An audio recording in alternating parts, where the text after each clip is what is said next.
हेमंत न जाने कब से बालकनी में बैठा अपने ही ख्यालों में गुमसुम। आसपास क्या हो रहा है उसे इस बात की कोई परवाह नहीं है। वैसे आज छुट्टी है तो आज की बात ही अलग है। अक्सर संडे को हेमंत काफ़ी देर तक बालकनी में बैठा रहता है, लेकिन आज तो सूरज की अंतिम किरण भी अपना आंचल समेट चुकी थी। ठंडी हवाएं अजीब सी सिहरन उत्पन्न कर रही थी, पर वो यूं ही बैठा रहा। एक बार अर्चना मौसी फिर चाय के लिए पूछ गई थी। बड़े ही प्यार से उन्होंने हेमंत के कंधे पर अपना हाथ रखा तो उसकी आंखें भीग आई थी। निश्वास छोड़ते हुए बस इतना ही मुंह से निकला, नहीं मौसी, आज जी नहीं कर रहा है कुछ भी खाने को। मैं जानती हूँ क्यों नहीं जी कर रहा है, पर कम से कम अंदर तो चलो। ये ठंडी हवाएं हड्डियों को छेद देती हैं। कैसे कहे मौसी से कि जब मन लहूलुहान हो गया है तो शरीर की चिंता किसे होगी। अर्चना मौसी जबरन मोबाइल उठाकर चली गई थी, तो हार कर भी उसे ही उठना पड़ा। कभी कभी वो खुद से प्रश्न करता, क्या इस घर को कोई घर कह सकता है। माँ के मुख से उसने हमेशा एक ही बात सुनी थी, घर बनता है प्यार, ममता, समर्पण और सामंजस्य से। अगर ईंट, सीमेंट, रेत की दीवारों से घर बनता तो लोग सराय में जाकर न रहते। पत्नी के रूप में स्वयं उसने ऐसी सहचरी की कामना की थी जो मन, वचन और कर्म से उसका साथ देती। विवाह तो प्रणय बंधन है, लेकिन छाया का व्यवहार, वो तो सबसे विमुक्त थी। यदि दबे स्वर में कभी कोई कुछ कहता भी तो इतना चिल्लाती कि वो स्तब्ध रह जाते। ना जाने छाया की अपेक्षाएं अधिक थी या खुद उनकी, पर इतना अवश्य था कि घुटने हमेशा उन्होंने या उनके परिवार की सदस्य ने ही टेके थे। कितने चाव से माँ और बाबूजी छाया को अपने घर की बहू बनाकर लाए थे। बड़े भाई की असामयिक मौत से करहाते घर में एक लंबे समय के बाद खुशियों की कोपलें फूटी थीं। माँ सबसे कहती, छाया हमारे घर की बहू नहीं बेटी है, लेकिन उसने अगले दिन से ही अपने रंग दिखाने शुरू कर दिए। हेमंत ने याद किया, मुंह दिखाई की रस्म पर ड्राइंग रूम में काफ़ी औरतें जमा थीं।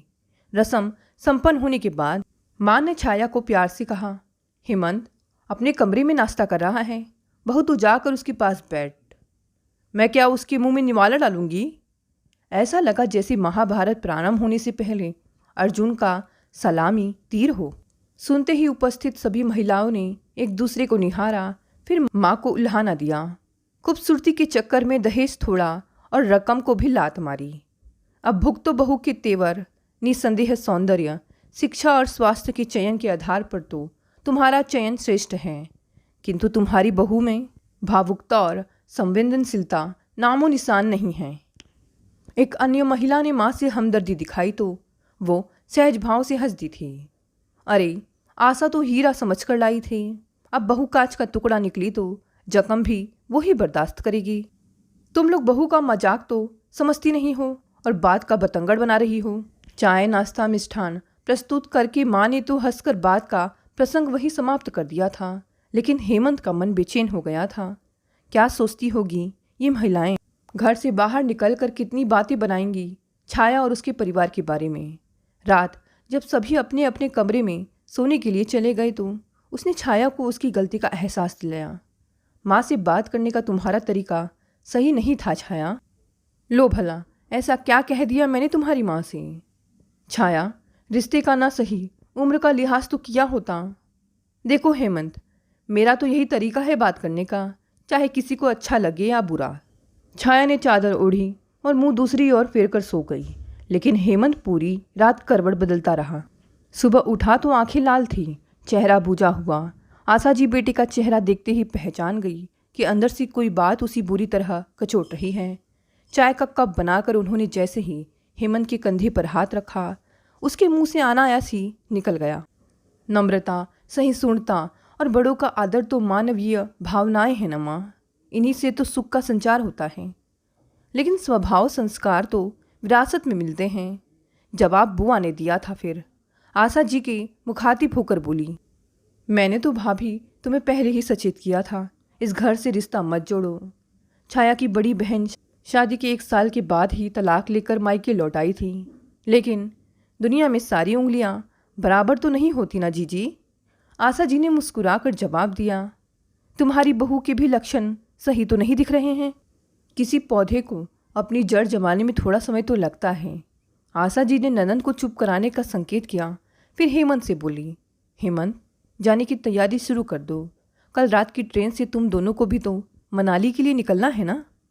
धीरे धीरे सभी रिश्तेदार विदा हो गए। हेमंत का छोटा भाई शिवम भी 2 दिन बाद इंटर्नशिप के लिए विदा हो गया।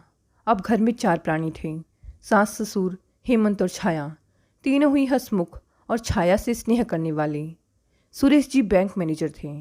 हेमंत को भी प्रोजेक्ट मैनेजर होने के नाते अच्छा वेतन मिलता था, लेकिन घर में आधुनिक सुख सुविधाओं के सभी साधन उपलब्ध थे। आशा जी पूरी तरह आश्वस्त थी, बहू अपने ससुराल में रम जाएंगी। लेकिन छाया ने अगले दिन से ही शांत सरोवर में पत्थर फेंकना शुरू कर दिया। दरअसल हेमंत के ग्रुप लीडर ने उसकी छुट्टी कैंसिल करके उसे तुरंत ऑफिस पहुंचने की ताकीद दी थी। नहीं माँ, मुझे कल से ही ऑफिस ज्वाइन करना होगा। प्रोजेक्ट की डेडलाइन नज़दीक है। कल रात मेल भी आया था। जब टिकट कैंसिल हुई तो छाया ने तूफान मचा दिया। वो किसी भी कीमत पर मनाली जाना चाहती थी। हेमंत ने आश्वस्त किया, प्रोजेक्ट समाप्त हो जाने के बाद हम जरूर कहीं घूमने चलेंगे। लेकिन छाया ने तो हमीर हट पकड़ लिया था। एक मत से सबने तय किया, जब तक हेमंत ऑफिस के काम में व्यस्त है, छाया कुछ दिन अपने पीहर जाकर घूम आए। मन बदल जाएगा। अगले 15 दिन हेमंत की व्यस्तता में कटे। देर रात तक वो ऑफिस में ही बैठा रहता। घर लौटने के बाद भी कॉल पर ही व्यस्त रहता। काम की व्यस्तता के चलते उसे छाया से बात करने का भी समय नहीं मिलता था। प्रोजेक्ट समाप्त होने के बाद हेमंत ने पुनः मनाली की टिकट बुक करवाने के लिए छाया को फ़ोन किया तो उसने चिढ़कर जवाब दिया, 3 टिकट बुक करना। सुधा भी हमारे साथ चलेगी। सुधा हनीमून पर हमारे साथ? जी हाँ हेमंत साहब, तुम मुझे तब नहीं ले गए थे ना, हर जाना तो भुगतना ही पड़ेगा। फिर थोड़ा विनम्र स्वर में बोली, तलाक के बाद बेचारी सुधा घर में कैद होकर रह गई है। हमारे साथ चलेगी तो उसका दिल बहल जाएगा। हेमंत संयत रहा। उस समय उसे कोई जवाब नहीं सूझ रहा था। ठीक है कहकर उसने फ़ोन काट दिया और 3 टिकट बुक करवा ली। हंसती खिलखिलाती दोनों बहनें हचकौले खाती बस यात्रा का भरपूर आनंद लूट रही थी। पिछली सीट पर बैठा हेमंत कभी सहयात्रियों से बातें करके मन बहलाता तो कभी उगने लगता। छाया ने सुधा को अपनी जिद के बारे में बताया तो उसने छाया की पीठ थपथपा दी। वाह, तूने तो मैदान मार लिया। 8 दिन मनाली प्रवास के दौरान दोनों बहनों ने ट्रैकिंग, घुड़सवारी से लेकर हर महंगे रेस्टोरेंट में जमकर लंच डिनर का स्वाद चखा।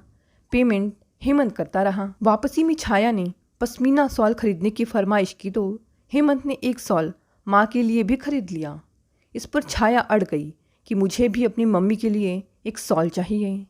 हेमंत अनुमान से ज़्यादा खर्च कर चुका था। उसका बैंक बैलेंस बुरी तरह बिगड़ चुका था। फिर भी छाया की बात का मान रखने के लिए उसने एक शॉल अपनी सास के लिए और एक स्ट्रोल उसकी छोटी बहन डॉली के लिए भी खरीद लिया। वापस लौटकर छाया ने अपनी माँ को फ़ोन मिलाया और मनाली यात्रा के किस्से सुनाने लगी। हैरान परेशान सा हेमंत कभी दौड़ भाग में जुटी अपनी माँ को देखता तो कभी पसीने पसीने हो रही माँ के पास अर्चना मौसी को। लेकिन आराम फरमाती छाया को किसी से सरोकार नहीं था। दोपहर के 2 बज चुके थे। अर्चना मौसी चौके में लंच तैयार कर रही थी। छाया ने उठकर खाना खाया, फिर हेमंत को टैक्सी बुक करने के लिए कहा। कहाँ जाना है? माँ के पास। कल चली जाना, फिलहाल सफ़र की थकान तो उतार लो। 2-3 घंटे में आ जाऊंगी हेमंत, माँ की बहुत याद आ रही है। उसने बच्चों की तरह मचल कर कहा तो हेमंत ने टैक्सी बुक कर दी। 2 घंटे की कहकर छाया जब रात तक वापस नहीं लौटी तो हेमंत ने फ़ोन घुमा दिया। कल शाम माँ और पापा जा रहे हैं, उनके जाने से पहले लौटने की कोशिश करना। यूँ अचानक? अरे पापा के बॉस ने फ़ोन किया था, इसलिए अचानक प्रोग्राम बन गया। तो पापा अकेले चले जाएं? अरे काफ़ी दिन हो गया है माँ को भी घर छोड़े हुए, जाना ज़रूरी है। पता नहीं वहाँ भी घर किस हाल में होगा। कुछ दिन उनके साथ रह लेती तो अच्छा लगता। उसने अतिरिक्त मीठे स्वर में हेमंत से कहा, तभी पीछे से उसकी माँ और बहनों का स्वर सुनाई दिया। इतनी खुशामद करेगी तो सिर पर चढ़कर बैठ जाएंगे तेरे घर वाले। जाती है तो जाए ना। अरे खुशामद करूँगी तभी तो हेमंत पल्लू से बंधा रहेगा ना। हेमंत ने बिना कुछ कहे फ़ोन रख दिया। 2 दिन बाद छाया वापस लौटी तो हेमंत का मूड उखड़ा हुआ था। छाया ने बेपरवाही से अपना सामान व्यवस्थित किया। मैले कपड़े बाहर आंगन में नल के पास रखे और रिमोट उठाकर टीवी का स्विच ऑन करके अपना मनपसंद सीरियल देखने लगी। बाहर निकली तो पटरे पर धुलने के लिए निचोड़े हुए कपड़े रखे थे। उसने पैर से उन्हें नीचे गिरा दिया। ये क्या किया बहू? सुखाने के लिए पटरे पर कपड़े रखे थे। मैं सुखाने के लिए ही अपने कपड़े छाट रही थी, छाया ने ढीठता से कहा, और गंदे तरीके से भी। अर्चना मौसी की नाराजगी की प्रतीक्षा करने लगी। रहने दो बहू, मैं तुम दोनों के कपड़े सुखा दूंगी, मौसी ने हंसकर कहा। तो छाया ने शांत सरोवर में पत्थर फेंका। आपको कोई भी काम ढंग से करना आता भी है? छाया, आज तक हमारे परिवार में अर्चना मौसी से किसी ने इस तरीके से बात नहीं की, और तुम सीधे क्यों नहीं कहते कि मुझे इस नौकरानी की इज्जत करनी होगी? अर्चना मौसी नौकरानी नहीं, हमारे परिवार की घनिष्ठ हैं। उन्होंने मुझे और शिवम को गोद में खिलाया है। लेकिन तब तक छाया थाली खिसका चुकी थी। मैंने आज तक अपनी माँ की 2 कौड़ी की इज्जत नहीं की। इनकी इज्जत क्या खाक करूँगी? शुक्र मनाओ इनके हाथ का बना इतना बेसवाद खाना खा रही हूँ। एक बार मेरे हाथ का खाना खाकर तो देखना, उंगलियां चाटते रह जाओगे। 30 वर्ष से अधिक हो गए रसोई बनाते हुए, मगर हर चीज़ पूरी तरह कहाँ सीख पाई हूँ बहू। तुम जैसा कहोगी वैसा बना दूंगी। अर्चना मौसी की आंखों में आंसू आ गए। अरे नहीं मौसी, घर में और भी बहुत काम है, इसको चौका संभालने दीजिए ना। उसने हेमंत की तरफ गौर से देखा, कहीं कटाक्ष तो नहीं कर रहा है, किंतु वो निश्चल था और छाया की हामी की प्रतीक्षा कर रहा था। अब छाया घबरा गई। अर्चना मौसी जैसी अनुभवी महिला के सामने उसका ज्ञान तो पासंग भर भी नहीं था।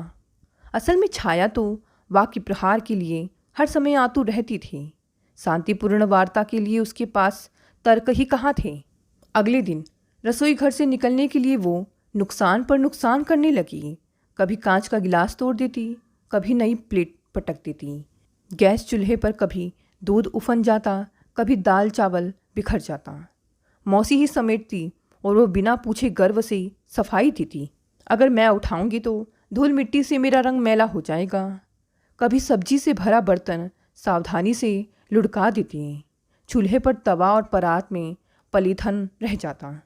एक दिन हेमंत को ऑफिस के काम से 2 दिन के लिए हैदराबाद जाना था।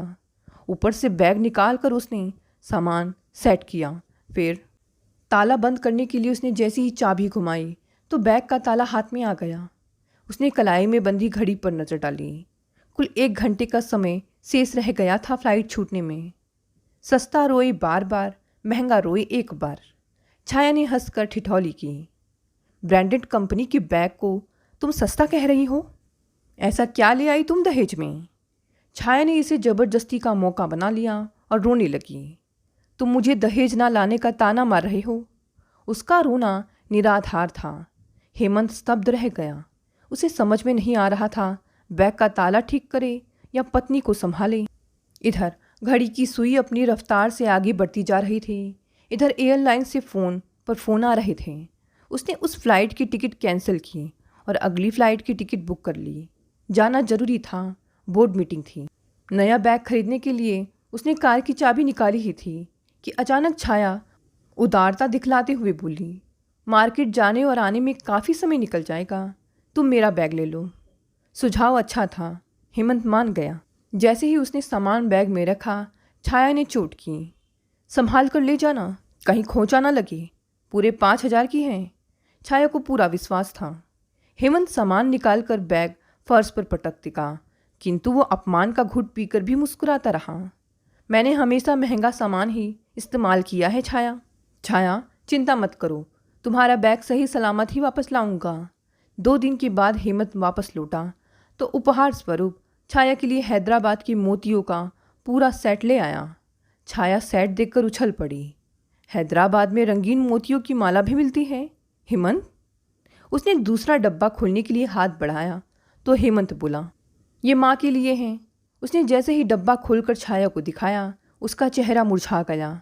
सास के लिए मोतियों की माला उसे बर्दाश्त नहीं हुई।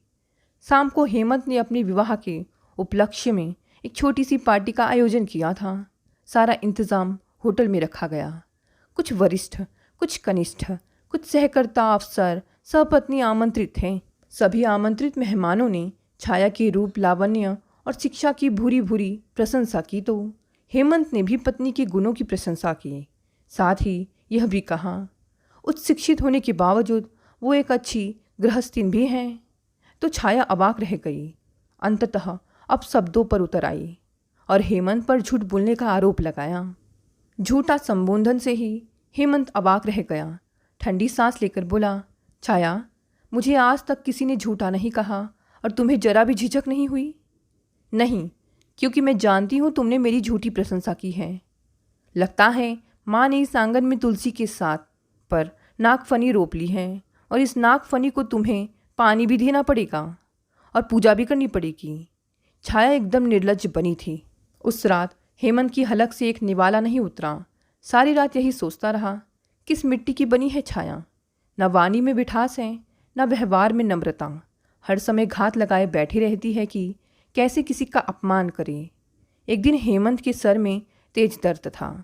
उसने छाया को पुकारा। ऑफिस में वो अनुशासन अधिकारी था। उसकी आवाज़ में दम था, अतः उसकी सहज बातचीत में भी छाया को आदेश की गंध आती थी। ऐसे वाक्यांशों को वो अनसुना कर देती थी। उसने सुनकर भी अनसुना कर दिया। हेमंत का धैर्य टूट गया।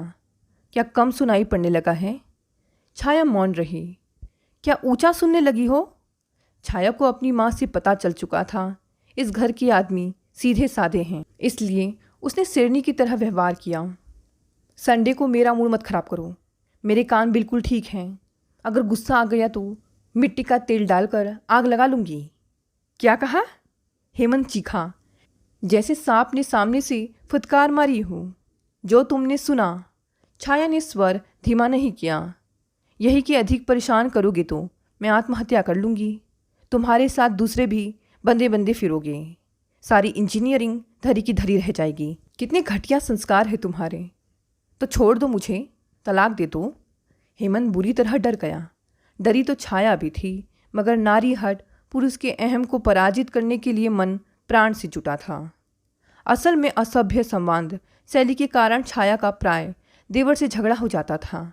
घर की बात घर से बाहर न निकले, इसलिए हेमंत हमेशा घुटने टेक देता था। छाया उसे अपनी जीत समझकर अपनी माँ और बहनों की वाहवाही बटोरती। संक्षेप में उसने नंदन कानन को शमशान भूमि में बदल दिया था। समस्या ने विकराल रूप तब धारण किया जब नन्हा आरव इस परिवार का सदस्य बना। हेमंत को पूरी उम्मीद थी कि छाया के स्वभाव में अब बदलाव आएगा।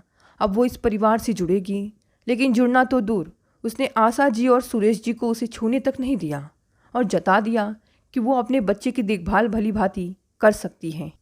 बढ़ावा देने के लिए बहनें तो थी ही, अब उसके इस अभियान में माँ भी शामिल हो गई। मेरा बेटा है, चाहे जिस प्रकार रखूं, मारूं या पाल पोस कर बड़ा करूं। तब हेमंत ने बड़ी दुखी स्वर में उससे कहा, इस मासूम ने किसी का क्या बिगाड़ा है छाया? अपने हट में तुमने गर्भ के समय भी किसी का कहना नहीं माना, ना ही माँ की सलाह सुनी, ना डॉक्टर की हिदायतें, ना पौष्टिक आहार ही अपने डाइट में शामिल किया। इसीलिए आरव इतना कमज़ोर है। अच्छा, तो तुम यही कहना चाहते हो ना कि आरव मेरी लापरवाही के कारण कमज़ोर है? नहीं, वो तुम्हारी बेवकूफ़ी और गैर जिम्मेदाराना हरकतों की वजह से कमज़ोर हैं। तुम न अच्छे पति बन सके, न अच्छे पिता। हेमंत के भीतर की कड़वाहट उसके सामने फूट पड़ना चाहती थी, फिर भी वो खुद बांधे रहा। जानता था छाया कभी भी अपनी गलती नहीं मानेगी। उसकी माँ ने बचपन से ही अपनी बेटियों को समर्पण का जवाब ठोकर से देना सिखाया है। अगर हेमंत उसे गोद में उठाना चाहता तो छाया उसे भी दो कड़वे बोल सुनाकर छिटक देती। अगर आशा जी और सुरेश जी उसे खिलाना चाहते तो ऐसा कोहराम मचाती कि पूरा घर ज्वालामुखी के मुहाने पर जा बैठता। हेमंत तर्क देता, एक व्यक्ति को कई लोग एक साथ प्यार कर सकते हैं, क्योंकि वो किसी का बेटा, किसी का भाई, किसी का पति और किसी का मित्र होता है। सभी तो उसे चाहेंगे। आरव पर निश्चय ही सबसे अधिक तुम्हारा अधिकार है, किंतु मेरे परिवार के लोग भी तो उससे स्नेह करते हैं और उसके सच्चे हितैषी हैं। किंतु छाया ने किसी की एक ना सुनी और आरव को लेकर अपने मायके चली आई ताकि उसकी माँ आरव का लालन पालन कर सके। बहनों के सामने उसने बढ़ चढ़कर अपनी विजय पताका लहराने के किस्से सुनाए, तो तलाकशुदा बहन सुधा और छोटी बहन डॉली ने उसके समर्थन में सिर हिला दिया। छाया को मायके आए हुए 1 महीने से ऊपर हो चुका था। शुरू में माँ ने दुलारा, पुचकारा, सहानुभूति जतलाई, सांत्वना भी प्रकट की। बहनों ने भी उसके साहस की भूरी भूरी प्रशंसा की। फिर सभी अपनी अपनी राह को हो ली। माँ अपनी सभा सोसाइटियों और अपनी भजन मंडलियों में व्यस्त हो गई। बहनों का पूरा दिन सैर सपाटे, किटी पार्टियों और शॉपिंग में बीत जाता। उसके बाद जो समय बचता उसके लिए मन बहलाने के लिए फेसबुक और व्हाट्सएप जैसी विधाएं तो थी ही। काम करने की आदत छाया को भी नहीं थी। ससुराल में तो अर्चना मौसी गरम गरम पकाकर थाली हाथ में पकड़ाती थी, उस पर भी वो मीन मैक निकाला करती थी। अब मायके में काम करना पड़ा तो पैरों तलों से जमीन खिसकने लगी। सुधा और डॉली खाना होटल से मंगवाने का मशविरा देती। 2-4 बार उसने मंगवाया भी, लेकिन बजट बिगड़ने लगी तो हाथ रुकना पड़ा। फिर नवजात आरव के लिए दलिया सूप तो बनाना ही पड़ता था। छाया से जितना बन पड़ता घर का काम करती, आरव को भी संभालती। पिता की छोटी सी दुकान थी, मुट्ठी भर कमाई से क्या होता, क्या खाते क्या निचोड़ते। इतना पैसा भी नहीं था कि एक नौकर भी रखा जा सके। अपने रोज़मर्रा के खर्चे छाया एटीएम से पैसे निकाल कर पूरे कर लेती थी। जो थोड़ी बहुत रकम बचती उससे उसकी बहनें उड़ा देती। छाया के न दिल को आराम था न शरीर को। एक बार उसके मन में आया कि वापस लौट जाएं अपने घर। फिर अहम आड़े आ गया। खुद घर छोड़कर आई थी, बिना बुलाए जाने का मतलब था हेमंत के तलवे चाटना, और उसे ये बात कतई मंजूर नहीं थी। इधर हेमंत का भी बुरा हाल था। छाया झगड़ालू थी, किसी की इज्जत नहीं करती थी, कोई बात नहीं मानती थी। फिर भी उसके रहने से घर में चहल पहल रहती थी। कोई बोलने वाला तो था। आरव के आने के बाद तो घर की सुनी दीवारें भी बोलने लगी थी। आशा जी रोज पूछती, छाया कब आ रही है। हेमंत हर संभव नियंत्रण करता, लेकिन उसके भीतर का हाहाकार साफ दिखाई दे जाता। पिता समझाते, पति पत्नी के बीच अहम का कोई प्रश्न नहीं उठता। स्नेहवश झुकना पराजय की स्वीकृति नहीं होती। जाकर बहू को ले आ। छाया ऐसे ही विचारों में खोई थी, तभी उसके पिता ने प्रवेश किया। बोले, बेटी हेमंत आया था तुझे लेने दुकान पर। शिवम को लखनऊ से आए हुए 3 महीने हो गए हैं। अब उसकी क्लिनिक का उद्घाटन होने वाला है। मैं और डॉली भी चलेंगे। डॉली भी? हाँ, सोचता हूँ शिवम के साथ डॉली का रिश्ता पक्का कर दूँ। जाना पहचाना परिवार है। तो भी वही है तेरे सास ससुर और हेमंत, सभी सज्जन हैं। डॉली खुश रहेगी। कहाँ है हेमंत? दुकान पर। तेरी प्रशंसा कर रहा था। उसने तेरी कोई शिकायत नहीं की। मैंने शिवम के साथ डॉली के रिश्ते की बात की तो बोला अगर छाया को ये रिश्ता पसंद है तो मैं शिवम से बात करता हूँ। छाया मन ही मन सोच रही थी, निहायत बदतमीज, धूर्त और समूचे घर की दुश्मन होने पर भी मेरे ऊपर इतना भरोसा। मैं गंगा तर जाऊंगी बेटी। छाया की माँ ने भी पति का पक्ष लिया तो छाया सोच में पड़ गई। ये रहा निमंत्रण पत्र। पिता ने निमंत्रण पत्र आगे बढ़ाया तो छाया निमंत्रण पत्र पढ़कर अवाक रह गई। क्लिनिक का उद्घाटन मेरे कर कमलों द्वारा सरकारी अस्पताल के सिविल सर्जन और मेडिकल कॉलेज के प्रख्यात प्रोफेसर को छोड़कर हेमंत से कह दीजिए हम पहली ट्रेन से ही चलेंगे। लेकिन हेमंत को भोजन आदि पहली बार आए हैं। आप कोई चिंता ना करें, बस मेरी बात जाकर कह दें, हम रास्ते में ही कुछ खा लेंगे। और छाया तीव्र गति से तैयारी में जुट गई। सुहाग श्रृंगार से सजी पत्नी को देखकर हेमंत सुगत आश्चर्य में डूब गया। छाया हेमंत को आरो थमाकर बोली, तुमने मुझे माफ़ कर दिया। मैं तुमसे रूठा ही कब था, नाराज़ तो तुम थी। तभी तुमने शिवम के आने की मुझे कोई सूचना नहीं दी। उसने तनिक रूठ कर उल्हाना दिया। शिवम तुम्हारा बहुत आदर करता है। वो तुम्हें सरप्राइज़ देना चाहता था, इसलिए अपने क्लिनिक के रेनोवेशन में लगा हुआ था। क्लिनिक के उद्घाटन समारोह के बाद एकांत पाते ही पिता ने छाया को घेरा। मैं डॉली को इसलिए साथ लाया हूँ बेटी कि बात अभी पक्की हो जाए। पिताजी, आपने देखा शहर के प्रतिष्ठित लोगों के बीच शिवम और उसके नौजवान साथी डॉक्टरों ने पैर छूकर मुझसे आशीर्वाद मांगा। विश्वास कीजिए, उन क्षणों में मेरी उम्र बढ़ गई और मैं समझदार हो गई। पिताजी, रूप लावण्य तो ईश्वरीय देन है। असली सुंदरता तो गुणों और संस्कारों से आती है। अफसोस है कि माँ और आपने हमें इस अमूल्य धरोहर से वंचित रखा। छाया ने गंभीर स्वर में पिता को उल्हाना दिया। पिताजी, इस घर के लोग बड़े सरल, सीधे और सच्चे हैं। आज की दुनियादारी और चालाकी से कोसों दूर। मैं इन्हें तिल तिल करके मार रही थी, किंतु अब इन्हें और मरने नहीं दूंगी। मेरा शिवम तो एकदम भोला है, हमेशा दूसरों पर निर्भर और विश्वास करने वाला। डॉली तो उसकी ज़िंदगी में जहर घोल देगी। मैं उसके लिए ऐसी सुंदर, सुशिक्षित, संस्कारी लड़की लाऊंगी जो शिवम के जीवन को सुवासित फूलों से भर दे। ये क्या कह रही है तू छाया? हाँ पिताजी, मैं आपकी बेटी हूँ, मगर बाद में। पहले मैं इस घर की बहू हूँ और मेरे लिए जो असंदिग्ध आस्था प्रकट की गई है उसका निर्वाह मैं करूँगी।